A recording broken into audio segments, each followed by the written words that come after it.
Me? You shouldn't have. Come in. I only came because you said it concerned Sophia. That's right. You coming in or not? All right. Sit down. Just want to get rid of these. Well, that's an artful arrangement. I leave flower arranging to dilettantes like you. Oh, that's right. You leave all the pleasantries of life for other people to enjoy. You only enjoy that which is unpleasant, right? The thing I'm not enjoying is this situation with Sophia. That's why I've asked you here. I don't know how to handle it. So if you can contain your hostility for the next 2 minutes, we can have a meaningful discussion. I'll try, for Sophia's sake. Thank you. I don't want her to know that I know about her condition. She'd hate any show of pity, and she would think that any attention I give her would be because of the cancer. I must say, if that was the case. No. Despite everything, I never stopped caring about her. The thought of losing her would... What are you staring at? Well, I just have to admit that you never said that before. For a while, I felt and said I hated her. It was wounded pride. I would never let myself forgive her. I think that's probably what sent her to you in the first place. Now, they say you should never admit a weakness to an enemy, but I must admit that I envied your relationship with her, your togetherness, your openness. Why are you looking at me as if you just found out that I'm human?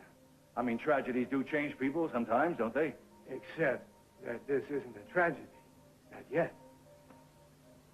Everybody thinks she's going to be fine. All right. She talked to you about it. She was very open about it. How do I treat it? How do I treat her?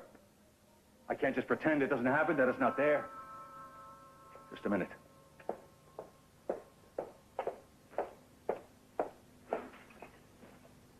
Hi. Sophia. Oh, I see you're busy. No, I was telling Lionel that I'm thinking of subdividing his former property into individual lots and selling them off. Yeah, and I told him I'd burn it down if he did. And that said, I guess I better go.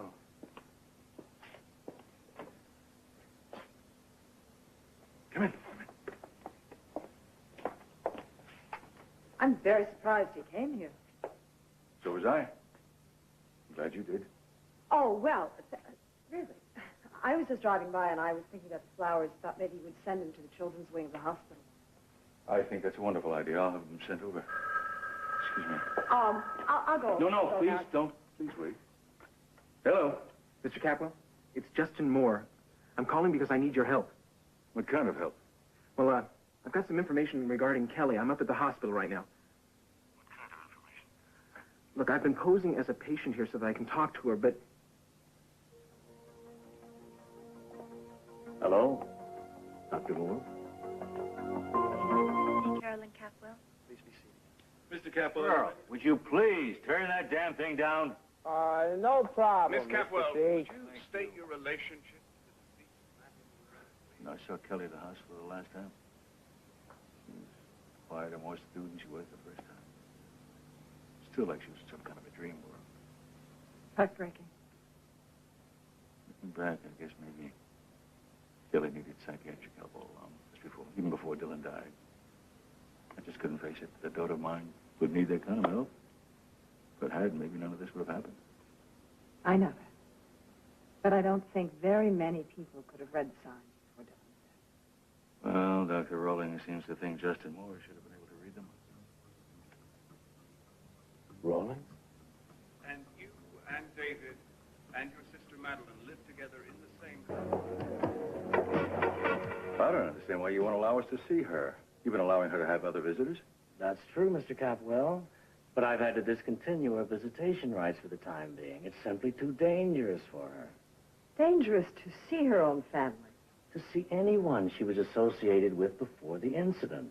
We have her on a very tight schedule.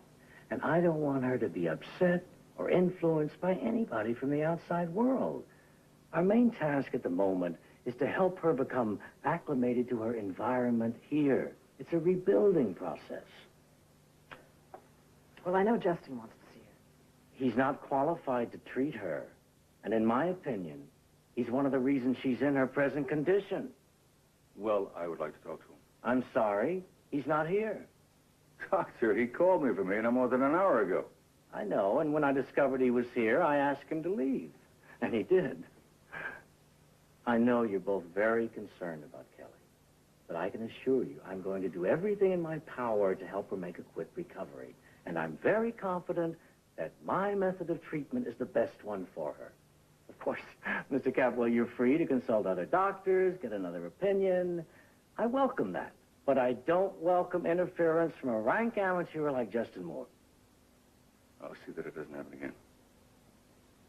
Doctor, if you can help her, I will be eternally grateful, and I'll find a tangible way to prove how grateful I am. Your daughter's recovery is uppermost in my mind. Do you think she'll have to stand trial? Unfortunately, that will be the result of her recovery. He's going to be fine. Our experience and the full range of our facilities are devoted to her care and cure, Mrs. Armonti. Please trust us. We're doing everything that can be done for her. When will we be able to see her? I can't say for sure, but I'll let you know. We'll be in touch. Thank you, Dr. Rawlings.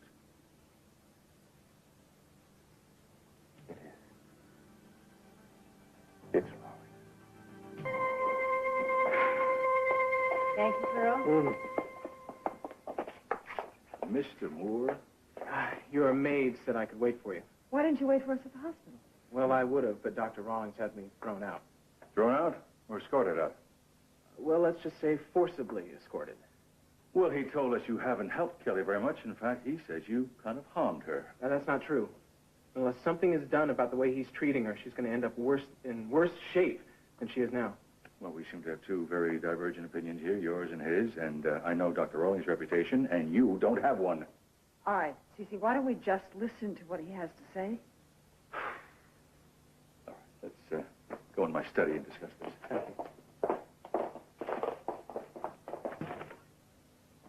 I'm sorry, Justin, but Dr. Rawlings was assigned to the case by the court. He happens to be a highly respected doctor. Perhaps not by you, but certainly by his peers.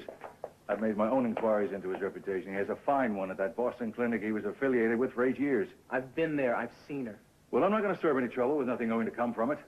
But something can come from it. I mean, your daughter's well-being, not to mention her safety, is at stake here. Justin, please. She's certainly safe there. That's not true. And there's a definite danger in her receiving inappropriate treatment. I don't have the expertise to argue treatment with you, so I have to defer that to Dr. Rawlings' judgment. Now, I want you to back off and don't interfere anymore, or you could be in a lot of trouble. That's your final word? I'm afraid that's it. Okay. I did what I could.